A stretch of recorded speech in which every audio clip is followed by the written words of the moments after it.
मंत्रणा कर रहे हैं, अधिकारियों से बात कर रहे हैं।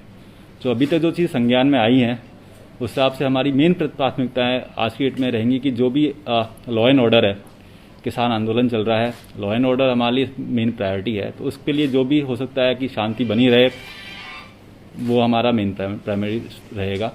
उसके बाद जो संज्ञान में आया है कि स्नैचिंग वगैरह आप लोगों ने बताया, स्नैचिंग वगैरह थोड़े रिसेंट टाइम में बढ़ गई हैं, तो उसके लिए थोड़ा हम प्रिवेंटिव एक्शंस लेंगे। हम चाहेंगे कि हमारी रोड प्रेजेंस ज़्यादा रहे, डायल 112 की गाड़ियाँ कम और एक्स्ट्रा यूज़ करें और ये इंश्योर करें कि ये चीज़ें कम हो और जो हादसे हो चुके हैं और जो अभी तक इनका खुलासा नहीं हुआ है उसको एज ए चुनौती हम लेंगे और ये इंश्योर करेंगे कि जो भी हमारे अनट्रेस्ड केसेस हैं उनको जल्दी से हम ट्रेस करके उनको एक एंड पे ले जाएं। सर, अगले 10 दिन जो है वो त्योहारों को लेकर जी, और ऐसे में भीड़ भाड़ के क्षेत्र होते हैं, बाजार होते हैं, तो उसमें पुलिस की व्यवस्था किस तरीके से रहेगी और आम जनता के लिए आप लोगों की क्या?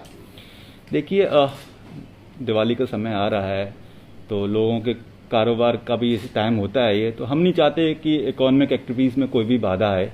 तो हमने व्यापार मंडल से भी बात की है, कल उनके साथीगण आए हुए थे। तो हमारा ये रहेगा कि without impacting the economic activities हम यातायात सुचारू रूप से चलाते रहें। इसके लिए हमने टीमें बनाई हैं। हम ट्रैफिक इंचार्ज को हमने हिदायत दी है कि वो ये इंश्योर करें कि ट्रैफिक कहीं पर ब्लॉक ना हो और इकोनॉमिक एक्टिविटीज़ को भी ज़्यादा हानि ना प्राप्त हो, ताकि दोनों का बैलेंस बना रहे और लोगों को जो भी बिजनेसेस में इम्पैक्ट ना हो और ट्रैफिक इश्यूज ना आए। हम चाहते हैं कि लोग कम से कम ऐसी जगह पर पार्किंग ना करें जहाँ पर ट्रैफिक ब्लॉक हो। जी जी जैसे क्या है ना, 10 दिन छोड़ के 20 दिन छोड़ के फिर एकदम से 2 3 4 जगह इस तरह की बात आती है, जैसे बाहर से ही लोग आते हैं। हाँ जी, ये हम ये सबसे बड़ी चुनौती। नहीं, आपकी बात हमारे संज्ञान में है। इसके लिए हमने आज ही SHOs की मीटिंग भी ली थी। हम डेटा इकट्ठा कर रहे हैं कि कहाँ पर स्नैचिंग ज़्यादा हो रही है, कहाँ पर स्नैचिंग किस टाइम में हुई है। तो उसके बेसिस पे हम एक रणनीति बनाएंगे और ये आपको हम विश्वास दिलाते हैं कि ये हमारी प्रायोरिटी है और हम इस पर तुरंत एक रणनीति बना के इसको लागू करेंगे। सर, जिस तरह से साइबर क्राइम आज तो बहुत ज्यादा जी, लेकिन रोहतक में भी काफी लोग इससे शिकार हैं। जी लेकिन उसका कोई भी सुखद परिणाम अभी तक देखने को नहीं मिला, कोई आउटपुट नहीं आई है। जी जी जो भी विक्टिम्स होते हैं वो बस ऐसे ही फाइलें बन रही हैं। देखिए, साइबर क्राइम एक बड़ी समस्या उभर के आ रही है। जैसे कि आपको पता होगा, साइबर क्राइम की कोई बाउंड्री नहीं होती है। साइबर क्राइम करने वाला या तो झारखंड में बैठा होता है, मेवात में कहीं बैठा हुआ है। तो ये इसका समाधान करना, इसका इन्वेस्टिगेशन करना अपने आप में एक समस्या है।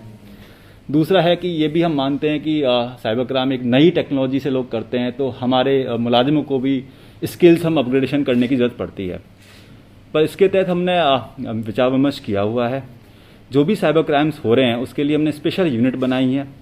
इनफैक्ट आपको पता होगा कि MHA ने एक साइबर क्राइम रिपोर्टिंग पोर्टल की शुरुआत की है। उसके तहत ये होता है कि यदि मान लो कोई साइबर क्राइम होता है, किसी के साथ इकोनॉमिक फ्रॉड होता है, तो उसमें तुरंत उसमें डेटा अपडेट करने के बाद फंड ब्लॉक करने की व्यवस्था है। देखिए, होता क्या है कि मान लो आपने के साथ OTP फ्रॉड हुआ, पैसे आपके अकाउंट से निकल के कहीं चले गए, तो बाय द टाइम पुलिस को पता लगता है कि किसने निकाले हैं, वो कहीं और से ATM से निकाल चुका होता है। तो इस समस्या का समाधान करने के लिए सेंट्रल गवर्नमेंट ने एक पोर्टल बनाया जिसमें इमीडिएट फंड ब्लॉक करने की व्यवस्था है। तो यदि कोई साइबर क्राइम हुआ है तो यदि उसको तुरंत रिपोर्ट कर दिया जाए तो एटलीस्ट जहाँ से पैसे निकले हैं वहाँ से और पैसे नहीं निकलेंगे और जहाँ पैसे गए वहाँ के वहाँ ब्लॉक हो जाएंगे। तो इससे रिकवरी की संभावनाएं बढ़ जाती हैं, जो पैसे गए हैं वो रिकवर हो जाते हैं। तो हमारा भी यही प्राथमिकता रहेगी कि हम साइबर क्राइम पोर्टल का ज़्यादा से ज़्यादा यूज़ करें ताकि रिकवरी बढ़े। और यदि कोई भी ऐसी क्राइम होता है जिसमें हमें लगता है कि दूसरे स्टेट से या दूसरे टीम के साथ हमें साठगांठ करनी है, तो उसके लिए भी इंटरडिसिप्लिनरी इसमें हम कोऑर्डिनेशन करना चाहते हैं, क्योंकि ये साइबर क्राइम एक जगह तक सीमित नहीं रहता है, एक टीम की तरह लोग काम करते हैं। तो वो हम चाह रहे हैं कि कोऑर्डिनेशन करें और ताकि इसको एक प्राथमिकता के साथ जो भी हमारे पेंडिंग साइबर क्राइम्स केसेस हैं उनको हम हैंडल कर पाएँ।